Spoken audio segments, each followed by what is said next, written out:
Το βλέμμα του γιού μου καρφώθηκε στα μάτια μου, σαν αιχμηρό βέλος. «Μαμά», είπε ψυχρά, «συγγνώμη τώρα ή φύγε από το σπίτι μου». Ξαφνικά, η σιωπή γέμισε το σαλόνι. Σηκώθηκα με αργές, σπασμωδικές κινήσεις από τον μπες καναπέ, αυτόν που πριν από χρόνια είχα βοηθήσει να επιλέξουμε, όταν το σπίτι ήταν ακόμη άδειο και οι ελπίδες μας απέραντες. Τα γόνατα μου έτρεμαν, όμως αρνήθηκα να το δείξω. Κάθε βλέμμα στο δωμάτιο ήταν στραμμένο πάνω μου. Μετρώντας, κρίνοντας, περιμένοντας να υποκύψω.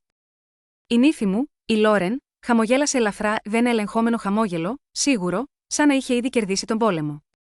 Αυτό το χαμόγελο με χτύπησε σαν ρίγος. Ονομάζομαι Εβελίν Μπρουξ, είμαι 69 ετών και μέχρι εκείνη τη στιγμή πίστευα πως υπήρχαν όρια που κανένα παιδί δεν θα τολμούσε να παραβιάσει με τη μητέρα του. Έκανα λάθος. Βρισκόμασταν στο σαλόνι του γιού μου, του Ντάνιελ, Σίγμα, εκείνο το σπίτι στα προάστια του Οχάιο, το σπίτι που είχα πληρώσει με το αίμα και τον ιδρώτα μου, το ίδιο σπίτι που με περηφάνεια του το είχα παραδώσει. Εκείνη την ημέρα κατηγορήθηκα για κλοπή. Η Λόρεν υποστήριξε ότι το οικογενειακό κοιμήλι της, ο ένα λεπτό ασημένιο βραχιόλι με μία μικρή πέτρα που λάμπιζε, χάθηκε στην τελευταία μας οικογενειακή συνάντηση.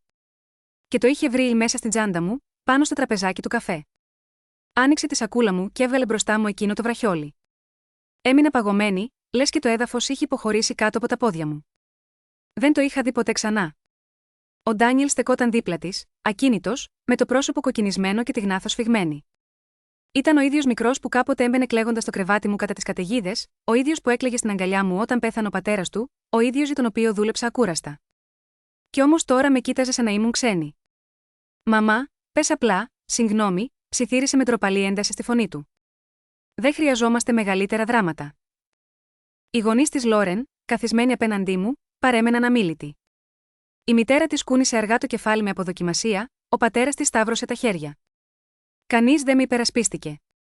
Κανείς δεν αμφισβήτησε την κατηγορία. Ποιος θα αναρωτιόταν πως μια γυναίκα που είχε δώσει τα πάντα στο παιδί της, κατέληξε ξαφνικά εκλέφτρα. Ένιωσα ένα σφίξιμο να σπάει μέσα στην καρδιά μου. Κοίταξα τον Ντάνιελ και κατάλαβα πως δεν επρόκειτο για ένα βραχιόλι, επρόκειτο για την πίστη και την επιλογή του ανθρώπου που κάποτε με λάτρευε. Προσπάθησα να μιλήσω, αλλά η φωνή μου βγήκε λεπτή, σχεδόν αγνώριστη. «Δεν πήρα τίποτα», είπα. «Δεν θα έκλεβα ποτέ από εσάς ή από κανέναν». Εκείνος δεν απάντησε. Αντίθετα, ξέσπασαν οι ώμοι του σε ένα στεναγμό που έμοιαζε με καταδίκη. «Μαμά», είπε ξανά, «ζήτησε του συγγνώμη ή φύγε. Δεν θέλω σκηνικά στο σπιτικό μου». Το σπίτι μου αντίχησε στην καρδιά μου, σαν μαχαιριά. Κοίταξα γύρω μου τους τοίχους που είχα πληρώσει, τα πατώματα που είχα διαλέξει, τον άδειο χώρο όπου είχα φανταστεί τα εγγόνια μου να παίζουν. Εκείνη τη στιγμή κατάλαβα κάτι οδυνηρό και αμετάκλητο, όσα λόγια υποθούν δεν ξαναγυρίζουν πίσω. Το χαμόγελο της Λόρεν φάνηκε να μεγαλώνει ελαφρώς, σαν επιβεβαίωνε την νίκη της. Άρπαξα την τσάντα μου, την ίδια τσάντα με την οποία με είχε υποτιμήσει, και τη σφίξα κοντά στο στήθος μου. Ένιωθα μικρή, μα δεν είχα σκοπό να γονατίσω.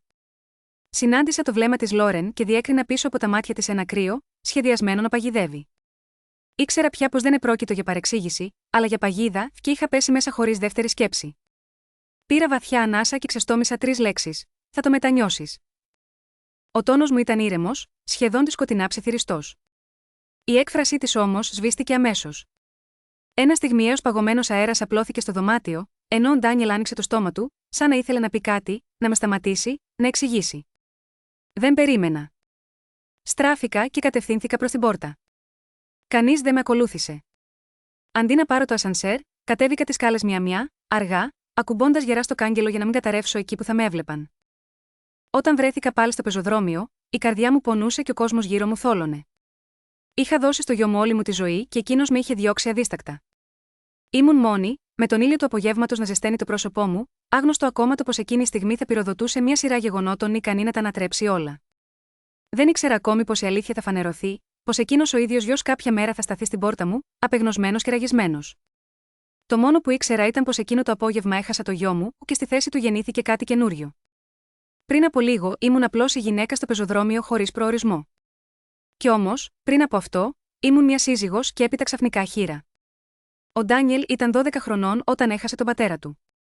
Ήταν μια συνηθισμένη Τρίτη πρωί. Ο άντρας μου, ο Μάρκ, είχε μόλις τελειώσει τον καφέ του και έδαινε τις μπότες εργασίας στην κουζίνα, όταν σωριάστηκε στο πλακάκι χωρίς καμία προειδοποίηση. Ένα τεράστιο έμφραγμα, κανένα συμπτώματα, κανένας χρόνος για αντίδραση. Μέχρι να φτάσει το ασθενοφόρο, ο Μάρκ είχε ήδη φύγει. Θυμάμαι τον Ντάνιελ να φωνάζει, θυμάμαι να τον αγκαλιάζω τόσο σφιχτά που πονούσαν τα χέρια μου, να του υπόσχομαι πως όλα θα πάνε καλά, παρότι δεν είχα ιδέα πως θα κρατούσα αυτή την υπόσχεση. Ήμουν 39 ετών, με ένα θλιμμένο παιδί, ένα μικρό ενοικιαζόμενο διαμέρισμα και ούτε σταγόνα σταθερού εισοδήματος. Κανένα ασφαλιστικό κεφάλαιο δεν θα επέτρεπε να σωθούμε, κανένα πλούσιο συγγενή σου μόνο εγώ, σωρία από ανεξόφλητους λογαριασμούς και η αμήλικτη πραγματικότητα πως δεν είχα το περιθώριο να λυγίσω. Αναζήτησα δουλειά όπου άντεχα.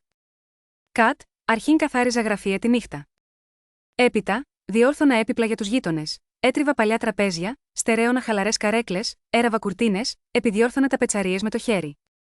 Ανακάλυψα πως είχα ταλέντο στις λεπτομέρειες, πως μπορούσα να τεντώσω ύφασμα, να μετρήσω δις και να κόψω μια φορά. Σιγά-σιγά, άρχισαν να με καλούν εκείνοι που ήθελαν κάτι να επισκευαστεί αντί να πεταχτεί. Κάθε ευρώ που έβγαζα πήγαινε στο φαγητό, στα ρούχα και στη σχολική τσάντα του Ντάνιελ. Ο γιος μου μεγάλωνε υπό το ρυθμό των εργαλείων μου και τη γραπτομηχανής και εγώ, όλη τη θλίψη, βρήκα δύναμη να προχωρήσω. Έμαθε από νωρίς να μην ζητάω μικρομετόνο, τι δεν μπορούσα να του προσφέρω. Τα Σαββατοκύριακα με βοηθούσε να κουβαλήσουμε προμήθειες ή να φορτώσουμε τα έπιπλα στα δανεικά φορτηγά. Ποτέ δεν παραπονιόταν.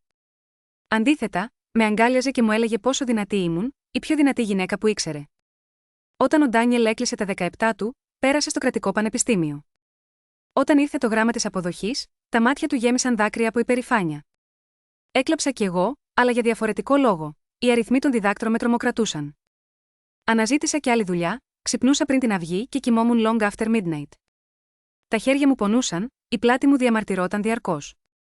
Παράλειψα ιατρικά ραντεβού, καινούρια ρούχα, διακοπές. Είπα στον εαυτό μου ότι η ξεκούραση μπορούσε να περιμένει. Αυτός που δεν μπορούσε να περιμένει ήταν το μέλλον του γιού μου. Πλήρωσα κάθε εξάμηνο, κάθε βιβλίο, κάθε παράβολο. Δεν του αποκάλυψα ποτέ το κόστος, δεν ήθελα να νιώσει ενοχές. Ήθελα να συγκεντρωθεί στο στόχο του, να γίνει ο άντρας που ο πατέρας του δεν πρόλαβε να γνωρίσει. Την ημέρα της αποφοίτησής του στάθηκα μέσα στο πλήθος, κρατούσα την ανάσα μου, καθώς περπατούσα στη σκηνή.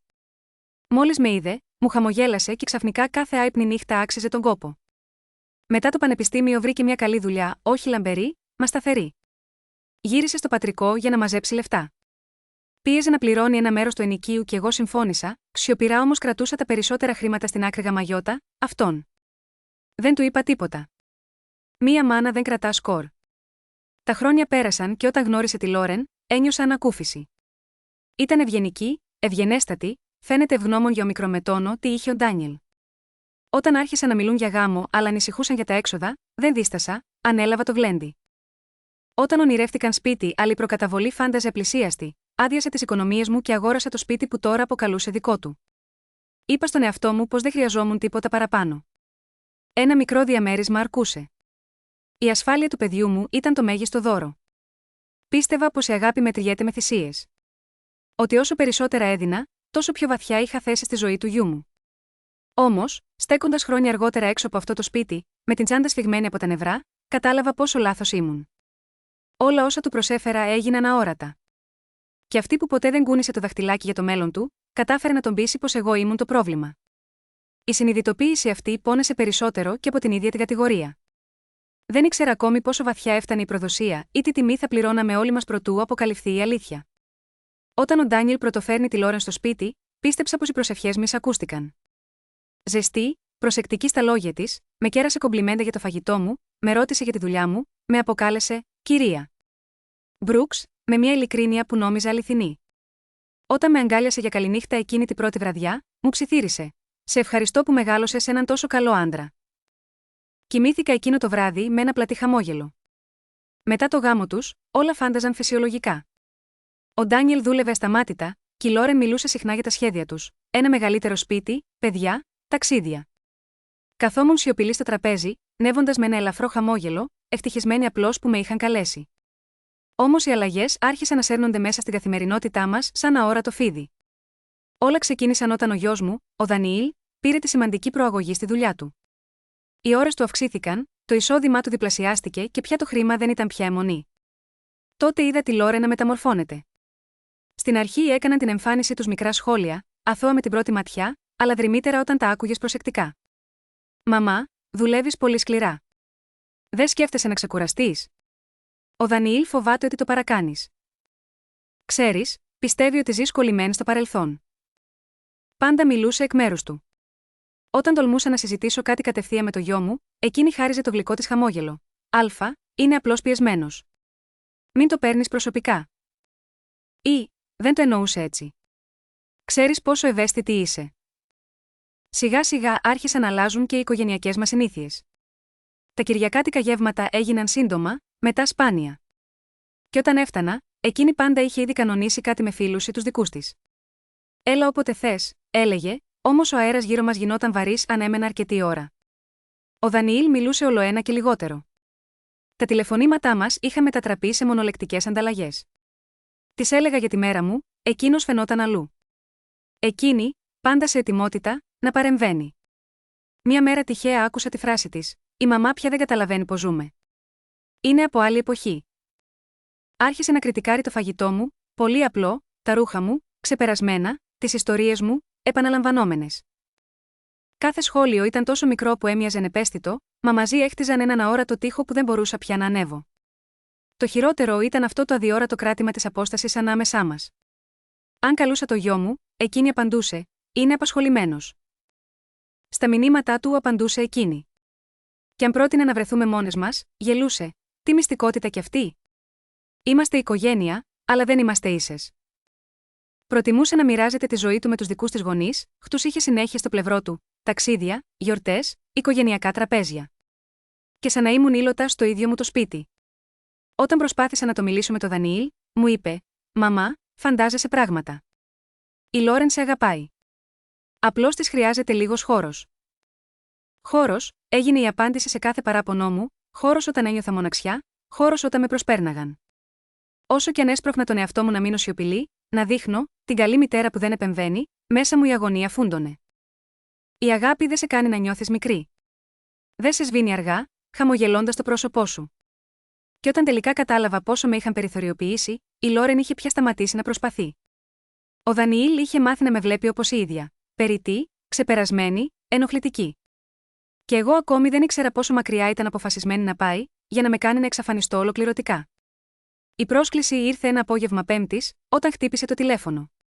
Ήταν η Λόρεν που με καλούσε, η φωνή της ασυνήθιστα ζεστή. Μου είπε πως οι γονείς της θα έμεναν μαζί του το Σαββατοκύριακο και ήθελε να οργανώσει ένα μικρό οικογενειακό δείπνο. «Κάνε το για εμάς», είπε, «θα είναι μια ευκαιρία να ξανασυνδεθούμε». Διστακτικά συμφώνησε τη στιγμή που πρόσθεσε: «Ο Ντάνιελ θα χαρεί πολύ να σε δει». Η αναλαμπή ελπίδας ότι ο γιος μου με χρειάζονταν ακόμα με έκανε να πονέ. Το ραντεβού ήταν για το Σάββατο. Έφτασα νωρίτερα, όπως πάντα, κρατώντας ένα απλό γλυκό που είχα φτιάξει εκείνη τη μέρα. Το σπίτι έλαμπε με έναν ψεύτικα ιδανικό τρόπο. Κάθε επιφάνεια καθρέφτιζε το φως, και ο αέρας μύριζε ανεπαίσθητα κεριά και γκουρμέ φαγητά. Η Λόρεν με υποδέχτηκε με μια ζεστή αγκαλιά και μου πήρε το παλτό. Ο Ντάνιελ μου χαμογέλασε ελαφρώς, αλλά τα μάτια του απομακρύνθηκαν, ήδη κουρασμένα, ήδη μακριά. Οι γονείς της έφτασαν λίγο αργότερα ευγενικοί, συγκρατημένοι, παρατηρητικοί. Το δείπνο κύλησε σιωπηλά, φορτωμένο ένταση. Η συζήτηση χαμήλωσε σε ασφαλή μονοπάτια, δουλειά, καιρός, ταξίδια. Χωρίς γέλια, χωρίς ζεστασιά. Ένιωθα σαν ξένη μέσα σε μια ζωή που δεν μου ανήκε. Μετά το κυρίως πιάτο, η Λόρεν χειροκρότησε διακριτικά και πρότεινε να βγούμε όλοι στον κήπο για να θαυμάσουμε τα καινούρια φώτα. Κοίταξε εμένα και είπε με νόημα: «Μαμά, μπορείς να μείνεις λίγο μέσα και να κοιτάξεις το σπίτι?» Θήτα, αργήσουμε ελάχιστα. Χωρίς δεύτερη σκέψη, κάθισα στον καναπέ και πρόσφερα σήμαντες κινήσεις, ισιώνοντας μαξιλάρια, διορθώνοντας μια κορνίζα. Δεν το κουνήθηκα από τη θέση μου. 10 λεπτά αργότερα, επέστρεψαν. Η Λόρεν πάγωσε στην πόρτα, τα μάτια της άνοιξαν διάπλατα και έτρεξε γλυκά προς το υπνοδωμάτιο. Λίγο μετά, γύρισε κρατώντας ένα βελούδινο κουτάκι, και οι χούφτες της έτρεμαν. Έφυγε το βραχιόλι μου, ψέλισε, η φωνή της πασμένη. Αυτό που μου χάρισε η μαμά μου. Η μητέρα της άφησε ένα λιγμό, ο πατέρας της σκούπισε το μέτωπό του, και ο Ντάνιελ φάνηκε μπερδεμένος. «Τι βραχιόλι?» ρώτησε. «Το οικογενειακό κοιμήλιο», είπε η Λόρεν, τα δάκρυα ήδη στα μάγουλά της. «Το είχα στο κουτί με τα κοσμήματα πριν λίγες ώρες. Τώρα έχει εξαφανιστεί». Σιωπή κάθισε στη σαλονιού. Η καρδιά μου βούλιαξε. Πρότεινα να ψάξουμε μαζί, να το βρούμε κάπου ξεχασμένο, αλλά τα λόγια μου δεν πείραζαν τη σιωπή που μετέτρεπε το δωμάτιο σε αρένα υποψιών. Η Λόρεν με κοίταξε στα μάτια και ανέπνευσε βαριά. «Μαμά», είπε, με φωνή τόσο απαλή που πόνεσε. «Ήσουν εσύ η μόνη μέσα ενώ εμείς βρισκόμασταν στον κήπο». Οι λέξεις αιωρήθηκαν ανάμεσά μας.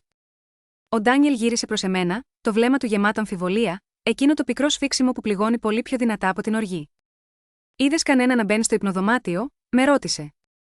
«Όχι», απάντησα με όλη μου την ειλικρίνεια. Έμεινα στη θέση μου. Η μητέρα της δοκίμασε να κρατήσει την ψυχραιμία της, ο πατέρας της έμεινε σιωπηλός και εγώ ένιωθα το βλέμμα τους να με ζυγίζει, ψάχνοντας για απόδειξη ενοχής ή αθωότητας. «Μισούσα που το σκεφτόμουν καν», είπε αυτή, «αλλά μήπως να ελέγξουμε τις τσάντες όλων?» Γέλασα σχεδόν γελιοποιώντας την ιδέα. «Να ελέγξουμε τσάντες?» Ο Ντάνιελ δίστασε. Η Λόρεν άπλωσε το χέρι και άγγιξε το βραχίωνα του. «Χρειάζομαι να είμαι σίγουρη», ψιθύρισε. «Σε παρακαλώ». Δεν κοίταξε εμένα όταν έγνεψε καταφατικά. Πλησίασε και τράβηξε την τσάντα μου από την καρέκλα πριν προλάβω να αντιδράσω. «Λόρεν, σταμάτα». Ξεφώνησα. «Είναι γελίο». Με αγνόησε. Άνοιξε αργά την τσάντα μου πάνω στο τραπεζάκι, έβγαλε το πορτοφόλι, τα κλειδιά, ένα διπλωμένο χαρτομάντιλο. Μέχρι που σταμάτησε, τα δάχτυλά της κλείσανε γύρω από κάτι αστραφτερό. Ένα ασημένιο βραχιόλι. Οι γονείς της ξεφρίγησαν, ο Ντάνιελ ασπρίσε. Η Λόρεν το κοίταζε σαν να μην πίστευε στα μάτια της. «Θεέ μου!» ψιθύρισε. «Γιατί το έκανες αυτό?» Ένιωσα σαν να με χτύπησε κεραυνός. Δεν φώναξα, δεν λιποθύμησα, απλώς πάγωσα. Εκεί, μπροστά τους, ένα αντικείμενο που σίγουρα δεν είχα βάλει εγώ στην τσάντα μου, να με καταδικάζει. «Είναι αδύνατο», είπα. «Κάποιος πρέπει να το έβαλε, ποτέ δεν θα έκλεβα κάτι από την οικογένειά μου». Η φωνή του Ντάνιελ έσπασε. «Μαμά, ήταν μέσα στην τσάντα σου». Η Λόρεν κατέρευσε στα χέρια του, κλαίγοντας. Οι γονείς της με κοίταζαν με μια αθόρυβη απέχθεια. Κι ύστερα ήρθαν οι λέξεις που τα διέλυσαν όλα. «Εβελίν», είπε ήρεμα η μητέρα της Λόρεν, «νομίζω ότι χρωστάς μια συγγνώμη στη κόρη μου». Κοίταξα το γιο μου, περίμενα να με υπερασπιστεί. «Αντιγαμαγιώτα, αυτό με καταδίκασε εκείνος. Μαμά, ζήτα συγγνώμη ή φύγε». Εκείνη τη στιγμή κατάλαβα την αλήθεια. Η παγίδα είχε στηθεί άψογα και εγώ είχα ήδη χάσει τη θέση μου στη ζωή του, χωρίς να έχω ούτε μια ευκαιρία να αμυνθώ. Δεν γύρισα σπίτι για να κοιμηθώ. Έμεινα καθισμένη στο χείλος του στενού μου κρεβατιού, με το παλτό ακόμα παρκαρισμένο πάνω μου και την τσάντα στην αγκαλιά, κοιτάζοντας το γυμνό τοίχο, σαν να περίμενα αποκαλύψει πως η ζωή μου κατέρευσε τόσο ύπουλα. Το δωμάτιο ξαφνικά μικραίνει και το τίκ-τακ του ρολογιού γίνεται βροντί. Η ταπείνωση φέρνει μια παράξενη αιμονή. Ξαναζείς κάθε στιγμή, κυνηγώντας εκείνο το δευτερόλεπτο που θα μπορούσες να μιλήσεις διαφορετικά. Μετά σπέρνει την αμφιβολία. Μήπως ξέχασα κάτι? Μήπως χάνω τη μνήμη μου? Αυτό το τελευταίο με τρόμαξε περισσότερο και από την κατηγορία. Το πρωί ξύπνησα με πρισμένα μάτια και πόνο σε κάθε λαγόνι οστό. Μα μαζί ξεκαθάρισε κάτι μέσα μου. Ούτε οργή ούτε ανάγκη εκδίκησης, αλλά απόλυτη σαφήνεια. Αν η Λόρεν τόλμησε να με υποτιμήσει μπροστά στο γιο μου, αυτό δεν ήταν λάθος του θυμού της. Ήταν υπολογισμένο. Και εκείνοι που σχεδιάζουν αφήνουν πίσω του ίχνη. Έφτιαξα καφέ και τράβηξα από κάτω από το κρεβάτι ένα παλιό κουτί αποθήκευσης. Μέσα ήταν έγγραφα που δεν είχα αγγίξει χρόνια. Λογαριασμοί τράπεζας, αποδείξεις, συμβόλαια, πρόχειρες σημειώσεις γραμμένες στο δικό μου προσεκτικό γραφικό χαρακτήρα. Η ζωή μου οργανωμένη σε χαρτί. Τα άπλωσα στο τραπέζι και άρχισα να ξεχωρίζω. Δίδακτρα κολεγίου, έξοδα γάμου, δόσεις για το σπίτι. Θυμήθηκα κάθε θυσία με την ίδια λεπτομέρεια που ήταν τυπωμένη δίπλα από τα νούμερα. Μέχρι το μεσημέρι είχα σχηματίσει 3 τακτικές ορούς, αποδείξεις μια ζωής που δεν πρόκειται πια να αφήσω να με παγιδέψουν. Με εντυπωσίασε όχι το ποσό, αλλά το πόσο εύκολα είχε σβηστεί από τη μνήμη. Ποτέ δεν είχε επικαλεστεί όλα όσα θυσίασα για να σωθεί ο γιος μου. Δεν του υπενθύμησα ποτέ τι του προσέφερα, πίστευα πως η αγάπη δεν χρειάζεται αποδείξεις. Κι όμως, κατάλαβα τώρα πως η σιωπή χωρίς όρια σε οθεί στην αφάνεια. Ενώ δούλευα, κάτι με βασάνιζε, το βραχιόλι. Οι Λόρεν επέρονταν πως ήταν οικογενειακό κοιμήλιο, ανεκτήμητο, αναντικατάστατο. Κι όμως, το φορούσε με απρόσεκτο στυλ, εμφανίστηκε ξαφνικά, ήξερε πάντα που ήταν, και πήγε να βουτήξει την τσάντα μου χωρίς δισταγμό. Άνοιξα το κινητό μου και ξεφύλισα παλιά μηνύματα, φωτογραφίες, ημερομηνίες, ξαφνικά πρόσεξα μοτίβα που μέχρι τώρα αγνοούσα. Πολυέξοδα δώρα, ταξίδια, επισκέψεις εσπαου, όλα ατέριαστα με τα όσα μου είχε εμπιστευτεί ο Ντάνιελ για τα οικονομικά τους. Μια αόριστη ανησυχία φύτεψε κόμπο στο στομάχι μου. Το ίδιο απόγευμα έκανα κάτι πρωτόγνωρο. Ζήτησα βοήθεια. Πήρα ραντεβού με έναν δικηγόρο, όχι για να επιτεθώ, αλλά για να μάθω που στεκόμουν. Χρειαζόμουν να ξέρω αν η γυναίκα που είχα γίνει, αυτή που είχε δώσει τα πάντα, διέθετε έστω ένα κομμάτι γης να πατήσει. Ο δικηγόρος διάβασε τα χαρτιά μου με προσοχή, χωρίς να διακόψει. Και όταν σήκωσε το βλέμμα, πια δεν ήταν ουδέτερο. «Κυρία Μπρουκς», είπε, «δεν βοηθήσατε απλώς το γιο σας. Χρηματοδοτήσατε ολόκληρη την ενήλικη ζωή του». Μου εξήγησε όλες τις επιλογές με απλότητα και ψυχραιμία. Καμία δραματική υπόσχεση, μόνο ατράνταχτα στοιχεία, ου και αυτά με γείωσαν. Καθώς έφευγα, ένιωσα για πρώτη φορά μετά εκείνο το Σαββατόβραδο σταθερή. Δεν ήμουν αδύναμη, ήμουν απλώς αδιάβαστη. Στην επιστροφή, περνώντας από ένα στενό δρομάκι, πρόσεξα ένα μαγαζάκι που ποτέ ως τότε δεν είχα δει. Ιδιωτικές εξερευνήσεις σου απόρριτο. Στάθηκα μπροστά στη βιτρίνα. Η Λόρεν με είχε διδάξει κάτι πολύτιμο. Αν σε πληγώνει σιωπηλά, πρέπει να μάθεις τη σιωπή της αλήθειας. Πήγα μέσα ου και μη, αυτόν τον αποφασιστικό βηματισμό, όλα άρχισαν να αλλάζουν. 6 μέρες μετά το τηλεφώνημα του ερευνητή ήχησε στο κινητό μου. Η φωνή του, ήρεμη και ψυχρή, ζήτησε να περάσω από το γραφείο του εκείνο το απόγευμα. Όχι αύριο, ούτε σε μια εβδομάδα, εκείνη τη μέρα. Έτρεμαν τα χέρια μου όταν φόρεσα το παλτό. Είχα περάσει μέρες σε μια αόριστη αναμονή, τρέχοντας μικροδουλειές γραφής για να κρατήσω το μυαλό μου απασχολημένο, κοιμόμουν κουτσουρεμένα, ξυπνούσα με το ίδιο καρένα καίει της σκέψης μου, ότι η Λόρεν να λυγίζει πάνω από την ανοιχτή τσάντα μου και τον Ντάνιελ να με κοιτάζει σαν να μην με γνώριζε πια. Στο γραφείο, ο ερευνητής άφησε ένα λεπτό φάκελο μπροστά μου. Σιωπή. Τον άνοιξα και το στήθος μου σφίχτηκε.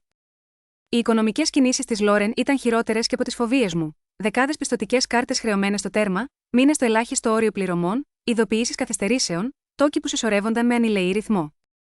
Η σπατάλη της δεν είχε σταματημό. Πολυτελή ρούχα, ακριβές επισκέψεις σε σαλόνια, εκδρομές τα Σαββατοκύριακα, όλα χρεώνονταν σιωπηλά και σταθερά, ενώ ο Ντάνιελ δούλευε ασταμάτητα, βυθισμένο στην πεποίθηση ότι έχτιζε μαζί μου ένα κοινό μέλλον. Οι αριθμοί, τουλάχιστον, δεν ψεύδονταν. Μέχρι που ήρθε εκείνο το βραχιόλι. Ο ιδιωτικός ερευνητής άνοιξε μία σελίδα του φακέλου και με το δάχτυλό του ακολούθησε τη διαδρομή του κοσμήματος, ένα μαγαζί μεταχειρισμένων ειδών, λιγότερο από 10 μίλια μακριά από την πόρτα του σπιτιού μας. Αγορασμένο 3 μόλις μήνες πριν από το δείπνο. Καθόλου κοιμήλιο, όχι οικογενειακό κοιμήλιο, ούτε κληρονομιά, απλό εμπόρευμα, τόσο φθηνό ώστε να αντικατασταθεί εύκολα, αλλά αρκετά πολύτιμο για να γίνει όπλο. Μια ρίγη κρύου πάγωσε μέσα μου. Η μητέρα της Λόρεν δεν είχε πεθάνει ποτέ, ζούσε, απολαμβάνοντας τη σύνταξη και την άνεσή της. Η ιστορία με τα κληροδοτημένα διαμάντια ήταν μια επινοημένη αφήγηση, φτιαγμένη με τόσο επιμέλεια και επαναλαμβανόμενη αρκετές φορές ώστε να αποκτήσει την αίσθηση της αλήθειας. Και ο Ντάνιελ την πίστεψε ολόψυχα. Όμως υπήρχε κι άλλο. Η Λόρεν είχε ανοίξει έναν δεύτερο τραπεζικό λογαριασμό, κρυφό από μένα αλλά και από εκείνον. Μεγάλες αναλήψεις μετρητών τις τελευταίες μήνες, σιωπηλές μεταφορές, χωρίς καμία δικαιολογία. Ετοίμαζε την έξοδό της. Όσοι στείνουν ένα τόσο προσεγμένο θέατρο, είπε ο ερευνητής γυρνώντας προς εμένα, δεν δρουν παρορμητικά. Πρώτα κάνουν πρόβα, μετά σχεδιάζουν και εξαφανίζονται όταν η αλήθεια πλησιάζει επικίνδυνα. Έφυγα από το γραφείο του μέσα σε λίγες ώρες, συγκλονισμένη από το μέγεθος της προδοσίας. Δεν επρόκειτο απλώς να με πετάξω στο περιθώριο, ήταν θέμα ελέγχου, απομόνωσης του Ντάνιελ, οικονομικής εξάντλησης και μετατροπής μου στον κακό της ιστορίας. Δεν βιάστηκα να αντιδράσω. Δοκίμασα για πρώτη φορά στη ζωή μου το αίσθημα της σιωπηλής αυτοκυριαρχίας. Έκατσα στο τραπέζι της κουζίνας, με τον φάκελο κλειστό μπροστά μου και τα χέρια μου ακίνητα. Κάτι παλιό μέσα μου έσπασε, κάτι καινούριο έκανε την εμφάνισή του. Δύναμη. Την ήρεμη, αδιάσυστη δύναμη της γνώσης, ενώ οι υπόλοιποι έπαιζαν ακόμα το ρόλο τους. Γύρισα στον δικηγόρο και τοποθέτησα δίπλα στα δικά μου έγγραφα την έκθεση του ερευνητή. Διάβασε προσεκτικά, σιωπηλά, και μετά με κοίταξε ένα βλέμμα τελείως διαφορετικό από εκείνο της προηγούμενης φοράς. Αυτό αλλάζει τα πάντα, κυρία Μπρουκς, είπε. Έτσι καταρτήσαμε ένα επίσημο υπόμνημα προς τον Ντάνιελ. Ήρεμο, τεκμηριωμένο, δίχως εντάσεις ή κατηγορίες, ου μόνο η απόλυτη αλήθεια. Θα το έστελνε στο γραφείο του. Δεν τον προειδοποίησα. Δεν τηλεφώνησα. Δεν έστειλα ούτε γραπτό μήνυμα. Έμαθα πως η σιωπή δεν είναι αδυναμία, είναι προετοιμασία. Καθώς το γράμμα έφευγε, επέστρεψα στο διαμέρισμά μου και άκουσα το γνώριμο βόμβο της ραπτομηχανής. Αναρωτήθηκα πόσο γρήγορα η πραγματικότητα θα συντρίψει το ψέμα που τόσο επιμελώς είχε στηθεί. Κι ούτε περίμενα πολύ. Τα ψέματα βασισμένα στη χειραγώγηση καταραίουν συνήθως άμεσα, και όταν γκρεμίζονται, παρασύρουν τα πάντα μαζί τους. Ήταν σχεδόν 10 το βράδυ όταν άκουσα το απεγνωσμένο, ανομοιόμορφο χτύπημα στην πόρτα μου. Δεν ήταν ο όμορφος, συμπαθητικός κύριος γείτονας. Ήταν ο Ντάνιελ, με τα μάτια του γεμάτα πανικό, σαν να του είχε τελειώσει κάθε άλλο καταφύγιο. Μηχανεύτηκα τι θα ακολουθούσε. Κεφάλαιο 9 από 11. Ήταν σαφώς πιο μικρός, σχεδόν σαν να είχε συρρικνωθεί. Οι ώμοι του έγειραν, τα ρούχα του έδειχναν τσαλακωμένα, και τα μάτια του ήταν κόκκινα και άδεια, σαν να μην είχε κοιμηθεί μέρες. Για μια στιγμή, δυσκολεύτηκα να καταλάβω ποιος είναι. «Μαμά», είπε, η φωνή του σπασμένη. «Σε παρακαλώ, χρειάζομαι να μιλήσω μαζί σου». Άνοιξα τον δρόμο σιωπηλά. Το διαμέρισμα φαινόταν εκπληκτικά ήσυχο καθώς προχώρησε μέσα. Το ίδιο μικρό χώρο που παλιότερα έλεγε ότι ήταν πολύ στενός, πολύ παλιός, πολύ ταπεινός. Τώρα, ήταν το μόνο μέρος που του είχε απομείνει. Δεν κάθισε αμέσως. Στάθηκε εκεί, στριφογυρίζοντας τα χέρια του, αναπνέοντας βαριά, σαν να πετούσε μεγάλη προσπάθεια για να κρατήσει τη σύνθεση του. «Έφυγε», είπε τελικά. «Περίμενα». Η Λόρεν τον είχε εγκαταλείψει το πρωί εκείνο. Είχε αδειάσει τον κοινό λογαριασμό, πήρε τα πράγματά της και άφησε ένα σημείωμα. Η φωνή του έσπασε στην τελευταία λέξη. Μου εξήγησε όσα έγιναν μετά. Πως έλαβε τη νομική επιστολή στη δουλειά και ένιωσε τη γη να υποχωρεί κάτω από τα πόδια του. Πως είχε αντιμετωπίσει τη Λόρεν εκείνο το βράδυ. Στην αρχή γέλασε, αλλά στη συνέχεια ξέσπασε όταν της έδειξε τα αποδεικτικά στοιχεία. Το παραδέχθηκε. «Μαμά, το βραχιόλι, όλα». Είπε ότι έπρεπε να με αναγκάσει να διαλέξω. Ότι δεν υπήρχε χώρος για σένα στη ζωή που ήθελε. Ο Δανιήλ βυθίστηκε στην κυρία και κάλυψε το πρόσωπό του. Της πίστεψα. Της πίστεψα περισσότερο από σένα. Η σιωπή ανάμεσά μας ήταν βαριά. Με κοίταξε, και τότε με κοίταξε πραγματικά, και είδα κάτι που δεν είχα δει εδώ και πολύ καιρό. Φόβο. Όχι για το να χάσει χρήματα, ούτε για την απώλεια του κύρους του, αλλά για το ότι είχε καταστρέψει τη μία σχέση που δεν μπορούσε να αντικαταστήσει. «Λυπάμαι», είπε. «Δεν περιμένω συγχώρεση. Απλώς δεν ήξερα που αλλού να πάω». Κάθισα απέναντί του, σταυρώνοντας τα χέρια μου. «Δανιήλ», είπα ήρεμα. Η αγάπη δεν εξαφανίζεται απλά επειδή κάποιος ζητά συγγνώμη, αλλά η εμπιστοσύνη δεν επιστρέφει μόνο και μόνο επειδή κάποιος είναι απεγνωσμένος. Ναι, εννοούσε αυτό. Δάκρυα κύλησαν από το πρόσωπό του. Του είπα την αλήθεια. Ότι οι κατηγορίες πληγώνουν. Ότι η ταπείνωση πληγώνει περισσότερο. Αλλά να σου σβήνουν την ύπαρξη, να σε διαγράφουν και να σε αντικαθιστούν είναι αυτό που με είχε σχεδόν ρίξει στο χάος. Του είπα ότι δεν θα φωνάξω. Δεν θα τον τιμωρήσω. Αλλά δεν θα προσποιηθώ. Δεν έχεις το δικαίωμα να επιστρέψεις σε μένα επειδή η ζωή σου κατέρευσε. Του είπα, επιστρέφεις γιατί καταλαβαίνεις τι έκανες. Με άκουσε. Πραγματικά με άκουσε. Ύστερα του έδωσα τους όρους μου. Θα αναλάμβανε την ευθύνη για τη ζωή που είχε χτίσει πάνω στις θυσίες μου. Θα σταματούσε να κατηγορεί τους άλλους. Θα αντιμετώπιζε τις συνέπειες χωρίς να ζητά από εμένα να το σώσει ξανά.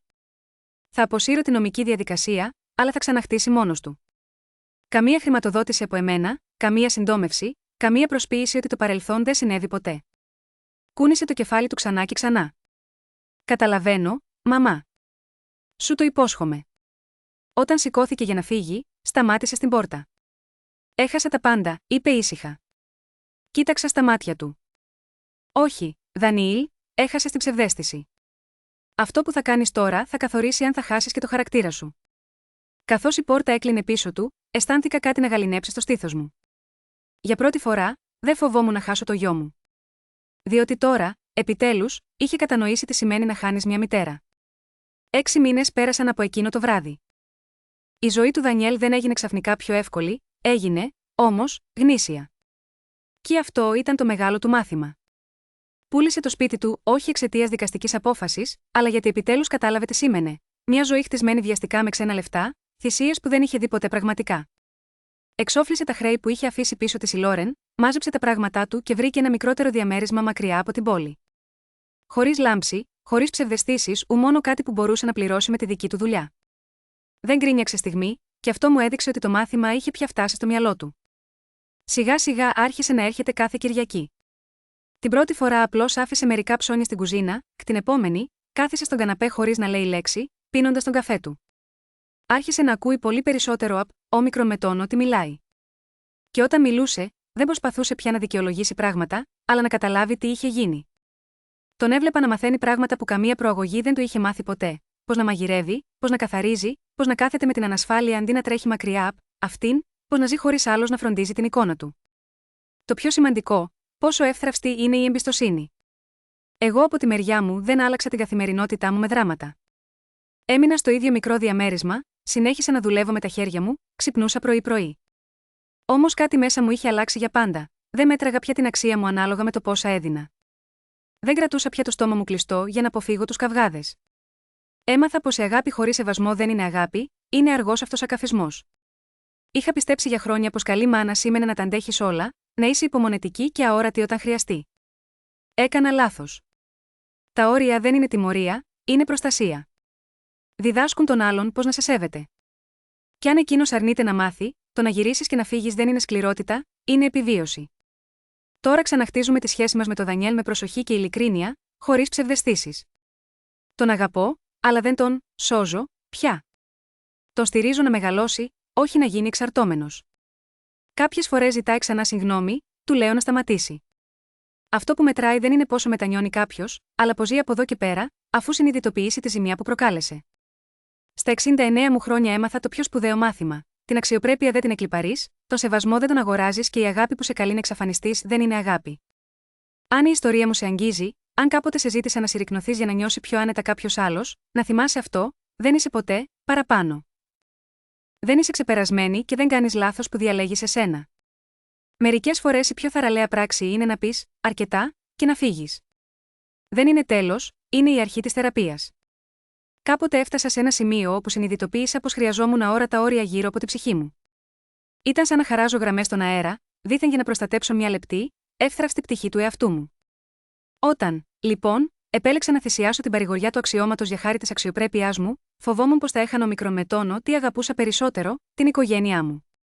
Όμως σύντομα κατάλαβα, δεν έχασα εκείνους, έχασα μια ψευδαίσθηση. Αυτή η ψευδαίσθηση με βάραινε χρόνια, σαν βαριά κουβέρτα που μου έκρυβε την αλήθεια. Μόλις την απομάκρυνε, ήρθα στην επιφάνεια η καθαρότητα της σκέψης, μια εσωτερική δύναμη που δεν είχα ξαναγνωρίσει και η ειρήνη που τόσο αναζητούσα. Έμαθα πως οι άνθρωποι μπορεί να ξεχάσουν τους αγώνες και τις θυσίες σου, αλλά δεν πρόκειται ποτέ να σβήσουν από τη μνήμη τους τη στιγμή που είπες, όχι πια, στην κακομεταχείριση. Ήταν τότε που συνειδητοποίησα τον πυρήνα κάθε αληθινής αγάπης, δεν ανθίζει παρά μόνο στο έδαφος του σεβασμού. Και τελικά ανακάλυψα ότι η πιο δυνατή πράξη αγάπης, πολλές φορές, είναι η τόλμη να πεις, φτάνει πια, και να φύγεις.